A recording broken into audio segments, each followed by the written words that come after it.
হিমেল হাওয়ায় শীতের প্রকোপ কিছুটা বেড়েছে পঞ্চগড়ে। আজ তাপমাত্রা 12 ডিগ্রি সেলসিয়াস। বিস্তারিত জানাতে সরাসরি যুক্ত হচ্ছেন সহকর্মী রাশিদুজ্জামান বাবু।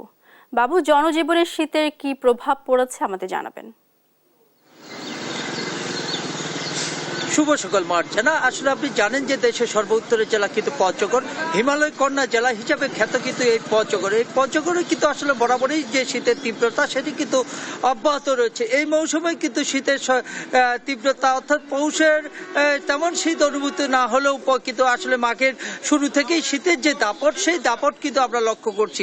আমরা যদি আপনাকে দেখাতে চাই আজকে সকালের যে দৃশ্যটি সেটি হচ্ছে কিন্তু আসলে সকালবেলা প্রচুর কুয়াশার চাদরে কিন্তু ঢাকা পড়েছে পুরো পঞ্চগড় জেলা, যেই কারণে কিন্তু আসলে জনজীবনে কিছুটা অস্বস্তি সৃষ্টি হয়েছে। কারণ আসলে যানবাহনগুলো হেডলাইট জ্বালিয়ে চলাচল করছে, মানুষগুলো কিন্তু খুব সাবধানতা অবলম্বন করে কিন্তু আসলে তাদের গন্তব্যে পৌঁছার চেষ্টা করছে।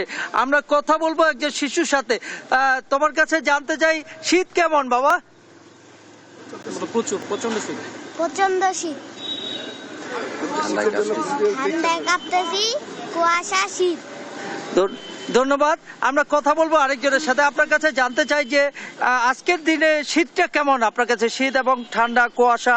আসলে এই পঞ্চগড়ে বরাবরই শীত থাকে, শীত হাড় কাঁপানো কনকনে শীতে মানে পুরো পঞ্চগড় এবং তেঁতুলিয়া পর্যন্ত বলেন একদম কনকনে সেই শীতে পুরাই ঢাকা থাকে। কিন্তু আজকে যেটা দেখতে পাচ্ছি প্রচণ্ড কনকনে শীত এবং হাড় কাঁপানো শীত। সেই সাথে আমরা যদি একটু দেখি যে পৌষের শুরু থেকে এবং শেষের দিকগুলোতে শীতের তীব্রতা একটু কম থাকলেও কিন্তু আজকে মাঘের এই মাঝামাঝি সময় এসে এত পরিমাণে শীত যে বলার অপেক্ষা রাখে না এখানে।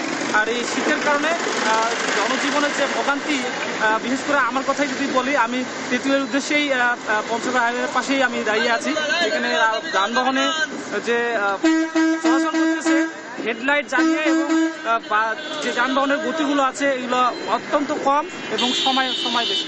ধন্যবাদ আপনাকে। আমরা শুনছিলাম যে আসলে একজন যাত্রী এবং নাগরিক বলছিলেন যে আসলে প্রচণ্ড শীত, এই শীতের কারণে জনজীবনে অনেকটা ব্যাঘাত হচ্ছে। এর পাশাপাশি আমরা হাসপাতালগুলো খবর নিয়েছি যে শীতজনিত যে রোগ সেই রোগের প্রাদুর্ভাব কিন্তু অনেকটা বেড়ে গেছে, যেই কারণে ডাক্তার নার্সরা হিমশিম খাচ্ছে। এর পাশাপাশি কিন্তু অতিরিক্ত শীতের কারণে আলু, সরিষা থেকে শুরু করে অন্যান্য ফসল শাকসবজির ব্যাপক ক্ষতি হচ্ছে বলে আমরা জানতে পেরেছি। এই ছিল পঞ্চগড় থেকে আমার কাছে সর্বশেষ সংবাদ। বাদ জানা বাবু, আপনাকে ধন্যবাদ।